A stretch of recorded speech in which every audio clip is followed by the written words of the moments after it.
My name's Dave Dubeau, founder of MoneyPartnerFormula.com, and this show is built for everyday real estate investors who are actively doing deals and looking to scale using other people's money. So if you're an active real estate investor and you want to get featured on this show to talk about your own real estate and capital raising experiences, then just go to daveinterviewyou.com. Now let's get rolling with this episode, and remember to subscribe for daily interview content. All right, guys, welcome to Property Profits Podcast. I'm your host, Bryce Kaminsky, filling in for Dave Dubeau. And have you ever wondered how a Silicon Valley professional was able to make the leap to becoming a thriving multifamily real estate investor on the East Coast? Well, today we're going to be diving into the inspiring journey of Ed Mathews, the founder of Clark Street Capital. From the tech hub to building a robust real estate portfolio, Ed's story is packed with insights and lessons. Ed, welcome to the show. Great to have you here. Thanks. Good to see you, Bryce. How are you? I'm doing all right. You know, had a good low-key Christmas, and we're on to the 2024, on to the new year. 2025. We're gonna be talking a little bit about that for sure. But let's rewind the tape a little bit. Okay. What got you started in real estate? Because as a tech professional, you were probably doing all right. It was working out. You probably didn't need to do this particularly, but what drove you to do that? So you're right. I was really fortunate to work with some really cool companies, most of which I'm pretty sure you've never heard of, but that's okay.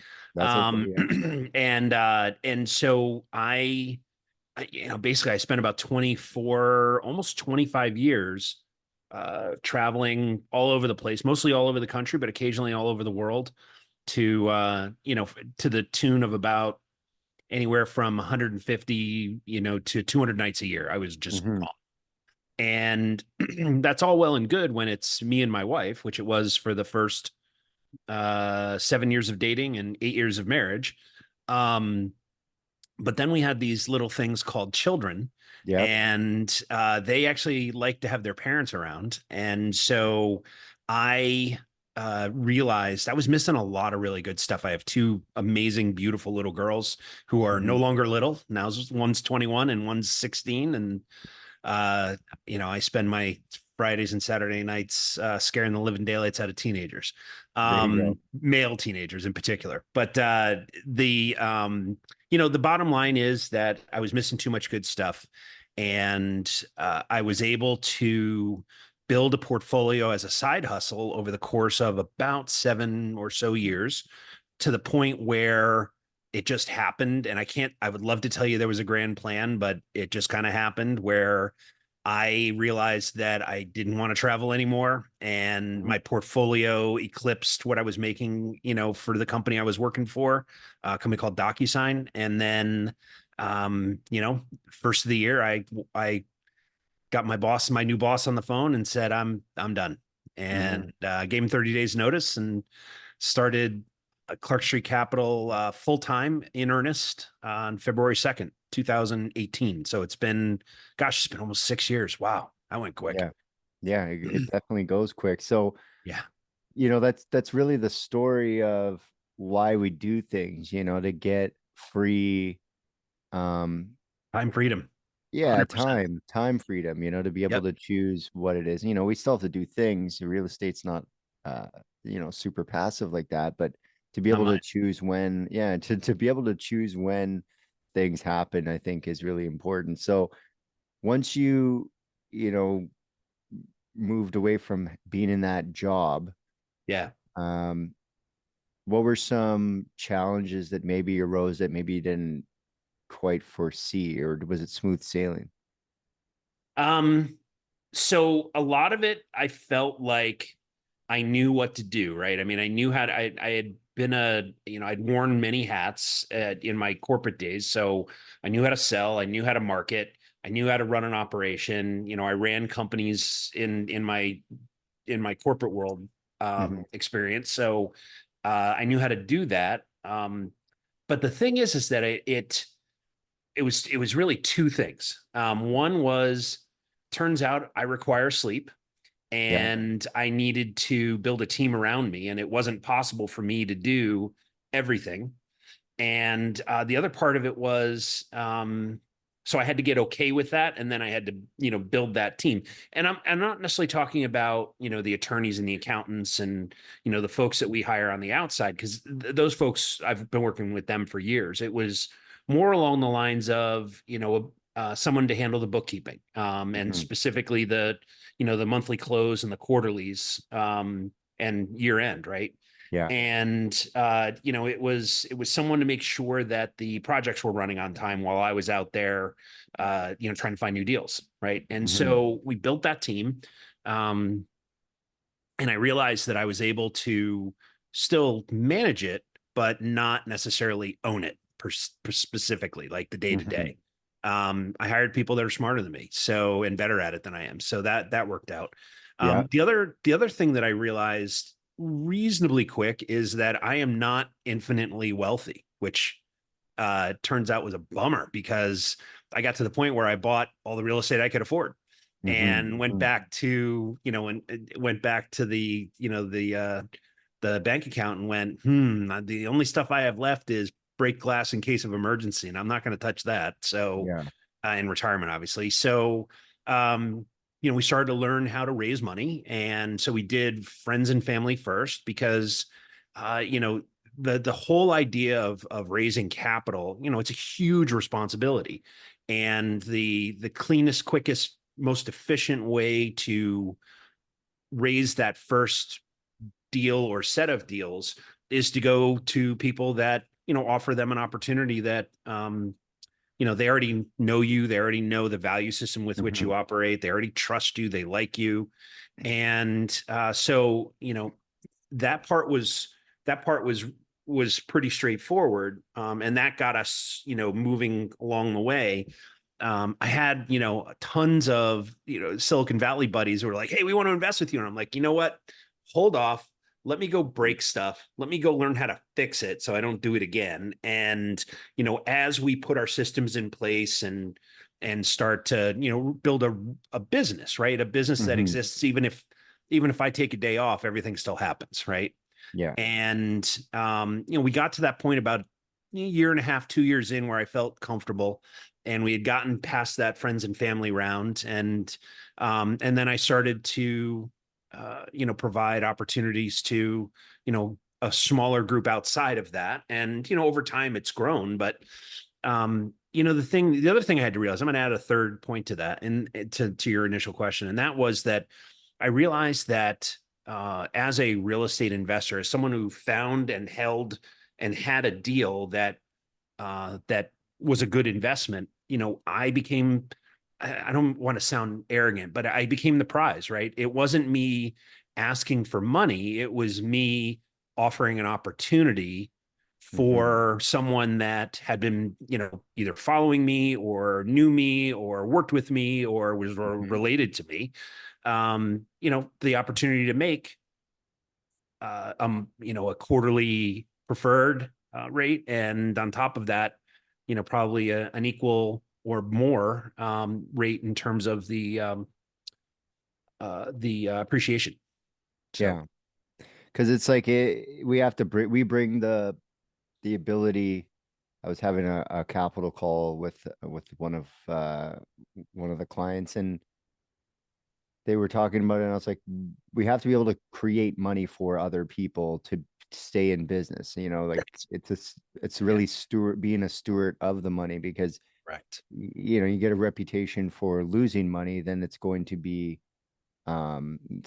much of a career. So Right. what do you Yeah, like don't most lose. about? That's Yeah. I follow the Warren Buffett rule: never lose Don't money. lose money. Yeah. Right. Yeah, that's the pinnacle rule. So what do you like most about your real estate strategy these days? Somebody, and I tweeted about this a couple of weeks ago. I was talking to a friend of mine, and he said, he asked me, we were out to dinner, and he said, "How is your?" I'm just curious, how has your strategy changed? I mean, the world has changed Hmm. 3 times since I've gone full time, right? There was normal, and then there was COVID, and then there was new normal, and Hmm. I guess that's where we live now, right?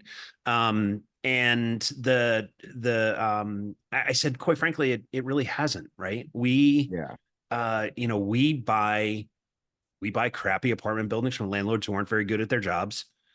We go in, we make them clean and safe day one. We upgrade the common areas, and when those units come available, we upgrade the apartment units themselves, new kitchens, new bathrooms, new flooring, new lighting, new everything, right? And then, over the course of time, we bring those rents up to, probably 90 to 95% of market, and we serve the residents so that they stay a really long time, because I like to sleep at night knowing that I'm doing right by them, and B, I've also discovered that it's way more profitable to simply do the right thing and take care of your Yeah, customers no who are your turnover. residents. Let's keep the Right? turnover down. So Yeah.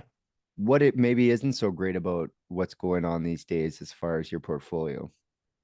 So, we're dealing with humans, right? And so there are mostly good days, and some days are, oh, okay, I got to return that phone call, right? And you're dealing with, it's a lot of responsibility. You're dealing with a person's home, and so emotions tend to run high, and so what we do is we try our best to overserve, and treat them with respect. And usually that helps, because the folks that live in our buildings, they're good, hardworking people, but they're not used to being yes ma'am and no sir and thank you for your, thank you and please, and so on. They're not used to hearing that from somebody like us, right? Like me. And I require that of our team, mainly because well, first off, again, it's the right thing to do, but also I've been that guy, right? I've been the kid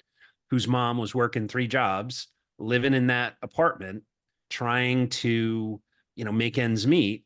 And, most days it was really, really hard. So I get that now that I'm on the other side of that relationship. I, I don't understand everything, but at least I go into those situations knowing that every human being is dealing with something, and that if there is emotions running for whatever reason, um, you know, just try to be as patient as possible and work the problem, right? It's not necessarily about us or me. I don't take things personally. If there's a problem, we work the problem until it's fixed. And Yeah. then, we make sure that problem, if it's possible, we avoid that problem in the future. Perfect example, we had a water heater go out on Christmas Eve. And unfortunately, I didn't have any in inventory. And so, because I had just installed, a couple of others at a different property, and I didn't replenish those fast enough.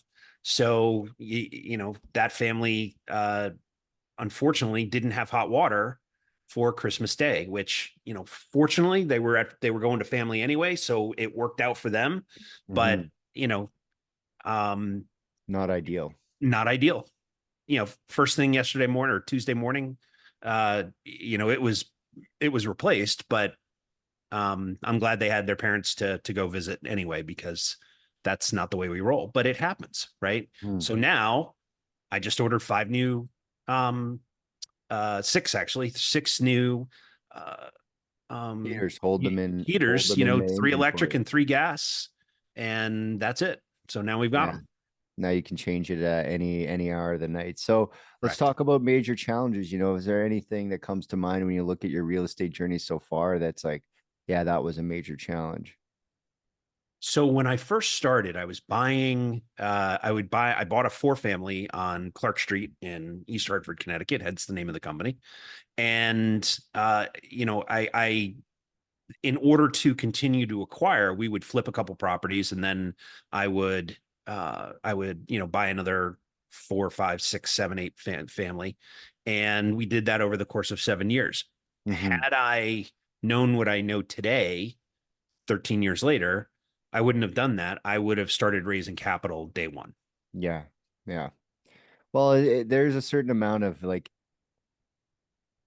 equity and ownership in the sense that, you can make a few more mistakes with your own money. You're like, oh, I made a little bit of mistake, but And then I did. you've dialed it in and now you're ready for capital. So Yep.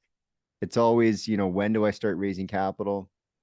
when you're ready to be responsible with other people's money, because Yep. if you're it won't last long. So let's talk about what makes you what's your unfair advantage. There's a book, Robert Kiyosaki calls this the unfair advantage. What comes easy to you that other people might find difficult to do? So I'm really good at building relationships, professional relationships with our residents.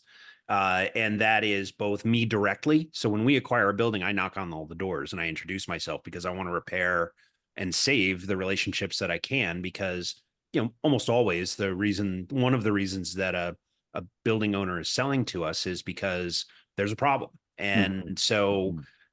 almost all of those problems tend to be some level of human communication at some level, right? Yeah, And so, resentment over years or something like that. They're just bad if you relationships. if you ignore your residents, they're not gonna like you, right? And Hmm, hmm. so, I basically go in there and I explain to them, here is what it's about to happen starting today. We're going to go in, we're going to check all the plumbing, we're going to check all the electrical, we're going to check all the HVAC systems and make sure everything's running in tip top shape. And then we're going to start in parallel. We're going to start upgrading all the common areas, as well as I asking you for a list of things that are broken. And if there are things in Basic your maintenance. apartment that are broken, I want to know about them right now because my guys are going to be here tomorrow, and we're gonna come in and we'll prioritize them. We'll communicate with you in terms of how we're going to approach things, and then we're going to execute. Hmm. And my team knows that that's exactly what we do. We have the same checklist for every single apartment building, whether it's a 6 family or we actually just put a bid in on a 500 unit property. And if we get that, it'll be the exact same process, just more hands and feet. Hmm, hmm. And so that is part of my unfair advantage because here's the thing. If when we are successful Hmm. and residents feel respected and heard and taken care of, they stay a really long time. And Yep. so the bottom line with our unfair advantage is if you have a 10 unit building on the left that Bryce owns and a 10 unit building on the right, which Ed owns, um, our building, I guarantee you, our building is more profitable because on average here in the state of Connecticut, the average tenancy is like, I don't know, it's like 18 or 19 months last time I looked. Hmm. And, our residents on average stay uh, just over 4 years. And Hmm. so that is 4 years of fewer turnovers, 4 years of fewer lease ups, and those things are expensive, and when I don't have to do them and we have our reserves in place, Hmm. that becomes profit. And so that then makes our buildings more profitable because the NOI goes up. And so that is, people tell me, my colleagues in this space have always told me you're nuts treating your residents like customers. And I said, well, what else are they? That's Yeah, exactly that's the what they are. second time on this podcast where I've interviewed people that have been successful in multifamily with that perspective. That most people are thinking about them as tenants. Yeah, He said, "Well, actually, the apartment is a business, and those are your clients, and you'd like correct. to retain them, and you'd like to make your customers very happy so that they pay for their services on time every time." Correct. And they do. See, the Hmm. thing is that when you go in and you treat the human being as a human being and you give them respect and you listen and you Hmm. do what you say you're going to do, and then you upgrade and make the building a place where they can be proud to raise a family or live if they don't have a family. Um, yeah, they stay a lot longer. They pay their bills on time. They take really good care of the building because they don't want it to go back to the way it was. It's just a lot of good stuff. Are there people that push it a little bit and want me to upgrade appliances when the refrigerator in there's only a year and a half old? I understand you want a stainless steel one, but the white one is good for now. And 3 years from now, we'll plan on replacing it. But right now, we can't do that, right? But other than that, it's I I treat those I and my team treat those folks like I wish my mom and I had been treated when we were when the roles were reversed. Hmm. Well, one thing that came to mind when you were saying that was if they're staying twice as long, that's half as many repaints, like half as many repainting of the units as they turn over. Correct. So you know, you're the longer they stay, because they're fine with the way it was and they've been in there living there. And if it's damaged, well, it was on their own, you know, their kids wrote on the walls. So they're not going to start complaining about their kids writing on the walls. But if you move out, you got to paint that wall now. You Yeah. got to redo the door jams and whatever else that Right. you know took the wear and tear. So But here's the thing. I mean, I've had plenty of residents who have stayed well beyond 4 years. And yeah, I mean, in that year 4, year 5, the place could probably use a paint job. And, you know, I basically tell them, I was like, if you want to paint a room or the entire apartment, have at it. mhm, I'm fine with that. Don't care about the color. It's your place. Because when you move out at some point in the future, I'm going to repaint it anyway. So it doesn't much matter. So mhm. if you like pink walls and yellow trim, go for it. Awesome. Yeah. The family painted house. The girls got the purple room and the parents have some accent wall and it's the, you know, out of the magazine gray, and the kids got like the That's fine. Batman room, you know. Yeah, it's fine. So And, you know, I've also had residents who say, "I'm going to do that." And, you know, I had one resident, it's a funny story. So I mean, she was all of 5 feet tall because I'm like 6'4". So I was a mhm, solid foot and a half, almost foot and a half taller than her.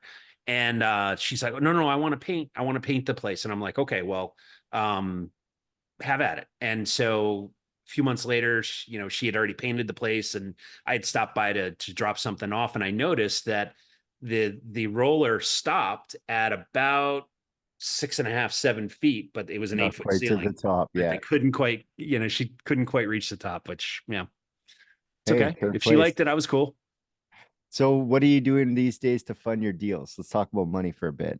Yeah. So it's a range of, it depends on the deal.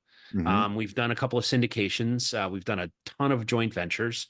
And we've done, you know, private lending as well. And so that is, it really depends on, you know, first and foremost, it depends on where the investor is and where they're trying to go and what's Hmm. important. You know, I have Hmm. plenty of folks that are just looking to preserve capital and stay ahead of inflation, and they don't really care about capital gains or, you know, rolling over in a 1031 or anything like that. And, you know, those folks tend to be private lenders. I've had folks that do care about, you know, the tax implications, and then they fall into one of two buckets. Usually it's either a joint venture, but there's a role that you have to play as a member of a joint venture, right? To legally be a part of a joint venture, you actually have to operate a portion of the business. Mm. And if they don't want to do that, then, well, syndication is probably a better fit for you, right? Yeah. And so, you know, it really comes down to personal preference. And you know, we operationalize each of those buckets so that we can keep track of things. But, you know, if someone has a specific goal in mind, Hmm. you know, usually within the framework of a project, we're able to accommodate and get them what they need. So Interesting. So, what would you say one of your strategies that is working right now for you to get access to fund more of your properties? You know, what's working to expand that existing network or even leverage your existing network? So I have a pretty big network. And so initially it was me following up with the, you know, I don't know, 4 or 5 thousand people that I knew on LinkedIn.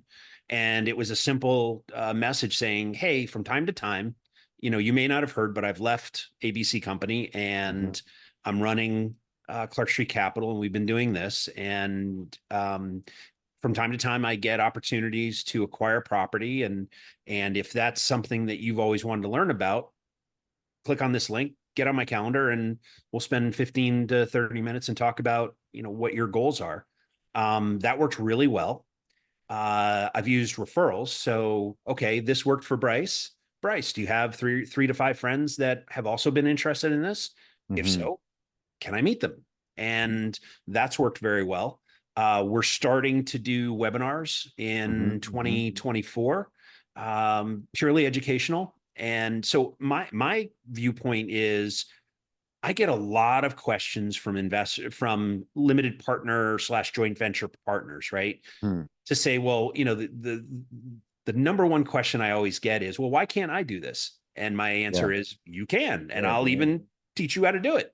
Half an hour on a Zoom, or if you're close, I'll buy you a cup of coffee, and I'll answer any question you have, and I'll tell you exactly what we do. But those people work 60, 70, 80 hours a week, and because I did this, I know it's hard. Running Mhm. a business on the side on top of that responsibility is brutal, Mhm. and you got to really want it. So, my thinking is, if I educate me and my team, if we educate the investors out there, and they decide, hey, I want to do this on my own, awesome. You can hop on my YouTube channel. You can listen to our podcast. You can, Mhm. I'm really easy to schedule with. You can go to LinkedIn and click on the Calendly link, and grab half an hour on my calendar. I'm happy to help, and I will educate you on exactly how to do it. I will educate you on how we do it, and then you can decide, is that something that you want to do on your own, or do you want to learn more about upcoming projects that we're running? Mhm. And it varies human being to human being, right? Most of them realize that, wow, it's a lot of work. Yeah. And passive investing is not passive, at least for the Mhm. guy or the people that are running the project.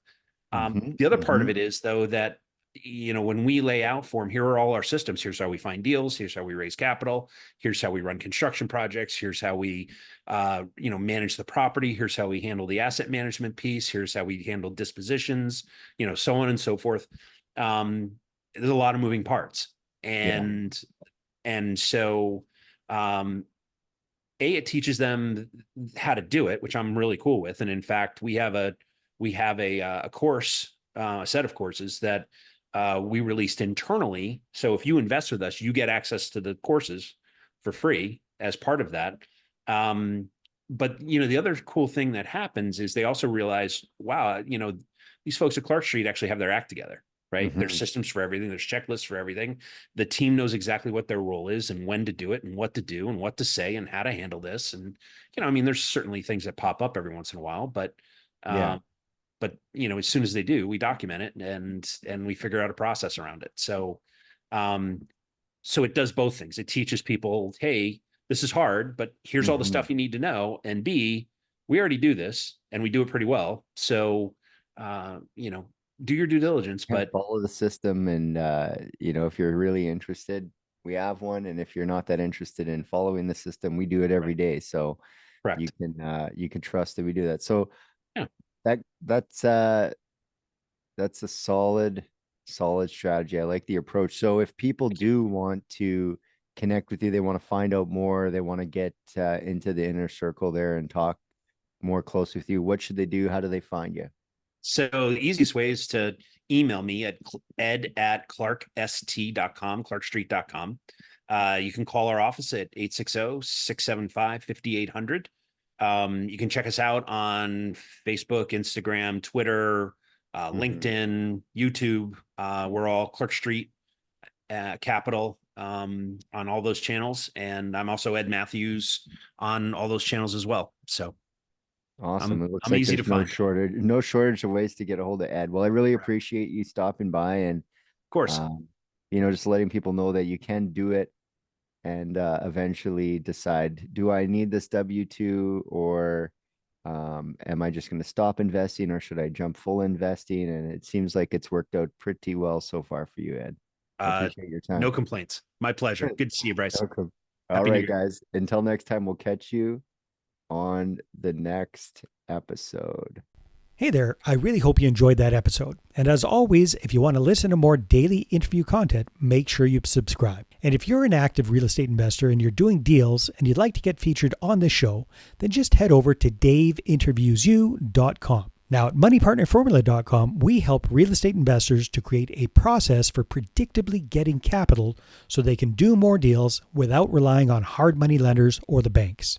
We do this by building them a private capital marketing system. Now, if you want help turning yourself into a big money capital attraction machine, then book a call with our team to see how we can help. Just visit moneypartnerformula.com to find out more.